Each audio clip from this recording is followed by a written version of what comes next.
Selamat pagi anak-anak Bapak semua kelas 9. Kembali berjumpa lagi dengan saya, dengan Bapak Bengek Ronis lain, mata pelajaran Penjas. Sebelum kita mulai, untuk anak-anak kami yang kelas 93 khususnya, saya lihat sudah mulai malas mengikuti pembelajaran. Tidak seperti waktu kelas 8. Di kelas 9 ini makin malas. Jadi untuk itu, biarpun pembelajaran kita seperti ini, tetaplah harapan Bapak anak-anak kami tetap semangat. Materi pembelajaran kita pada pagi hari ini yaitu atletik. Ini udah sering mungkin anak-anak kami dengar apa itu atletik, apa yang dimaksud dengan atletik. Atletik adalah gabungan dari beberapa jenis olahraga yang secara garis besar dapat dikelompokkan menjadi lari, lempar, lompat. Kata ini berasal dari bahasa Yunani athlon yang berarti kontes. Atletik merupakan cabang olahraga yang diperlombakan pada Olimpiade pertama pada 776 sebelum Masehi. Induk organisasi untuk olahraga atletik di Indonesia adalah PASI, Persatuan Atletik Seluruh Indonesia. Nomor lari. Pengertiannya adalah lari adalah gerakan melangkah dengan kecepatan tinggi. Sedangkan perbedaan lari dengan jalan adalah pada saat jalan salah satu kaki selalu berhubungan dengan tanah. Sedangkan pada saat lari ada saatnya tubuh melayang di udara atau tidak menyentuh tanah. Ini udah berulang kali mulai dari kelas 7, kelas 8, dan bahkan di kelas 9 ini disinggung lagi perbedaan jalan dengan. Sedikit saya jelaskan mengenai sejarah atletik. Atletik merupakan olahraga tertua. Kenapa dikatakan tua? Karena memang sejak zaman prasejarah manusia sudah mengenal lari. Karena apa?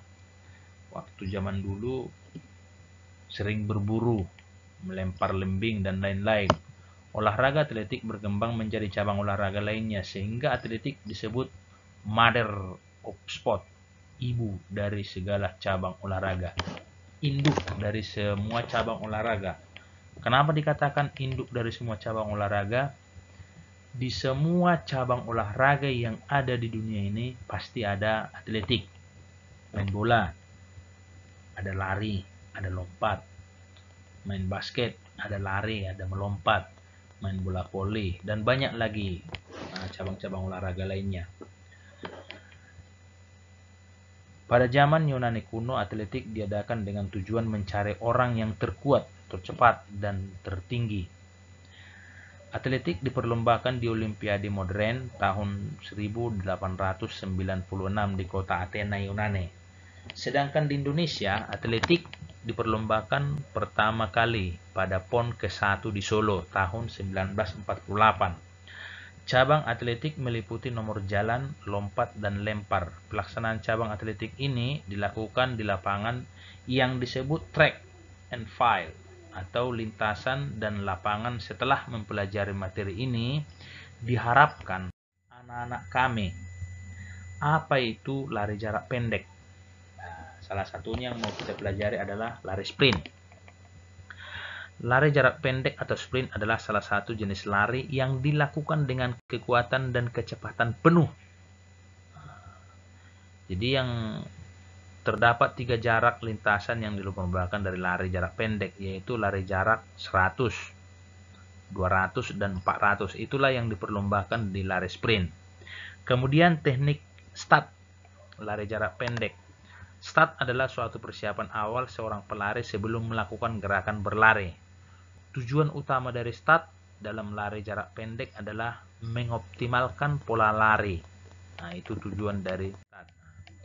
Kemudian terdapat 3 macam teknik start dalam lari jarak pendek, yaitu sebagai berikut. Start pendek, kemudian start menengah, kemudian start panjang. Di start jongkok itu ada 3 macam cara melakukannya. Ada itu start pendek, ada start menengah, ada start panjang, dan fungsinya adalah tidak sama start jongkok yang digunakan orang yang pendek dengan orang yang tinggi. Kalau orang yang tinggi postur tubuhnya menggunakan long start lah atau start panjang. Kalau pendek orangnya digunakanlah start pendek. Kemudian peraturan perlombaan lari jarak pendek. Peraturannya sebagai berikut. Peraturan perlombaan. Garis start dan finish dalam lintasan lari ditunjukkan dengan sebuah garis. Aba-aba yang digunakan dalam lomba lari jarak pendek adalah bersedia siap dan ya ataupun bunyi pistol. Kemudian yang ketiga, semua peserta lomba lari mulai berlari pada saat aba-aba ya atau bunyi pistol yang ditembakkan ke udara. Baru kemudian diskualifikasi atau hal-hal yang dianggap tidak sah. Contohnya, hal-hal yang dianggap tidak sah dalam lari jarak pendek yaitu melakukan kesalahan start lebih dari 3 kali, memasuki lintasan pelari lain. Tidak boleh kita masuk ke lintasan orang lain. Kemudian mengganggu pelari lain, keluar dari lintasan, dan kemudian terbukti memakai obat perangsang. Yang kita kenal selama ini ada obat bagaimana supaya kuat, bagaimana supaya tenaganya bertambah. Saya rasa itu saja mungkin pembelajaran kita pagi hari ini tentang atletik lari sprint. Ada tugas saya berikan di sini 3. 1, sebutkan macam-macam start jongkok. Start jongkok tadi ada 3. Ya, sebutkan induk organisasi atletik Indonesia atau nasional. Apa induknya? 3, tuliskan peraturan perlombaan atletik lari sprint. Itu yang kita bahas barusan, perlombaannya dan perlombaan atletik, peraturan tersebut, supaya kamu tuliskan nanti di kertas folio. Cukup sekian pertemuan kita hari ini. Tetap semangat dan jaga kesehatan. Sekian dan terima kasih.